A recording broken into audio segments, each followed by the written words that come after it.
Hi అండి, welcome back to our channel Revathi official. ఈరోజు మీకు చూపించాలనుకున్న రెసిపీ హోమ్ మేడ్ కుర్కురేస్ అండి.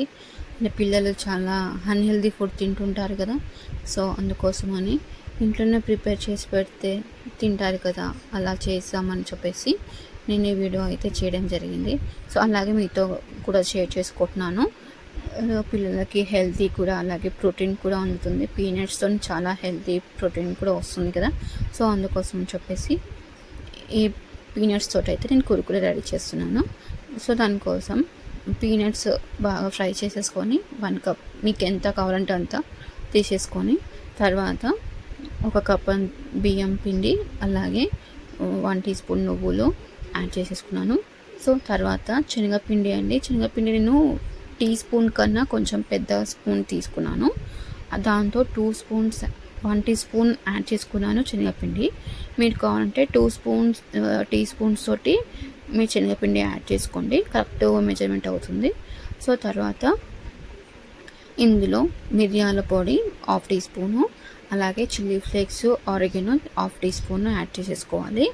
యాడ్ చేసుకున్నాక మనం వేయించి పెట్టుకున్న పల్లీలు ఉంటాయి కదా, అవి మీరు స్కిన్ తీసేసి వేసుకుంటామంటే సో వేసుకోండి, లేదు నార్మల్గా అలాగే గ్రైండ్ చేయొచ్చు. నేనైతే అలాగే గ్రైండ్ చేసుకున్నానండి. సో టైం సేవ్ కోసం అలాగే యాడ్ చేసేసుకొని బాగా గ్రైండ్ చేసుకున్నాను.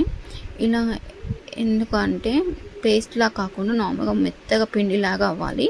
సో అలా చేసేసుకున్నాను. మొత్తం పిండిలా అయితే అయిపోయింది. సో తర్వాత ఇందులోనే కొంచెం నేను వాటర్ యాడ్ చేసుకొని గ్రైండ్ చేసుకున్నాను. మీరు కావాలంటే వేరే బౌల్లోకి పిండి మొత్తం ట్రాన్స్ఫర్ చేసేసి మురుకు పిండిలాగా మిక్స్ చేసుకోండి. సో నాకు మురుకు పిండి కలపడం రాదు, సో అందుకోసం అని చెప్పేసి అందులోనే కొంచెం వాటర్ వేసేసి మెత్తగా గ్రైండ్ చేసేసుకున్నాను. సో తర్వాత మీ దగ్గర మురుకుల పీట ఉంటే మురుకుల పీటతోనే వేసుకోవచ్చు, అంటే సింగిల్ది ఉంటుంది కదా, సో సింగిల్ హోల్ది ఉంటుంది కదా బిల్ల, సో దాంతో వేసుకోవచ్చు. లేదు అంటే ఇలా చిన్న ప్యాకెట్ తీసుకొని, పాల ప్యాకెట్ తీసుకొని అందులో ఈ మిశ్రమం మొత్తం కొంచెం కొంచెం యాడ్ చేసుకుంటూ ఇలా చేసుకుంటే చాలా మంచిగా ఉంటుందండి, చాలా బాగా వస్తాయి కూడా. సో నా దగ్గర ఉంది కానీ ఇంట్లో అవైలబుల్గా లేదు, సో అందుకోసమని నేను పాల ప్యాకెట్తో ట్రై చేశాను. సో వచ్చాయి కానీ కొంచెం లావుగా వచ్చాయి. సో తర్వాత మళ్ళీ వేరే ప్యాకెట్ తీసుకొని అది హోల్ చిన్నగా చేసి మళ్ళీ ట్రై చేశాను. సో అప్పుడు నాకు పర్ఫెక్ట్గా వచ్చింది. సో ఇవి హై ఫ్లేమ్లో కాకుండా మీడియం ఫ్లేమ్లో ఫ్రై చేసుకుంటే చాలా మంచిగా కుక్ అవుతాయి. సో టేస్ట్ కూడా చాలా బాగుంటుంది.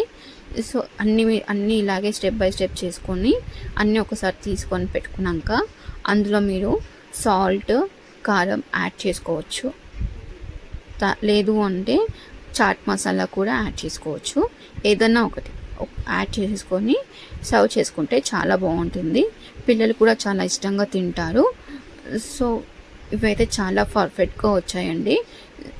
చూడండి, అసలు నేను ఎక్స్పెక్ట్ చేయలేదు ఇలా వస్తుందని. సో చాలా మంచిగా వచ్చాయి. సో పిల్లలు కూడా చాలా ఇష్టంగా తిన్నారు కూడా. సో మీరు కూడా ట్రై చేయండి. ఈ వీడియో మీకు నచ్చినట్టయితే లైక్ చేయండి, షేర్ చేయండి, అలాగే సబ్స్క్రైబ్ చేయండి. Thanks for watching.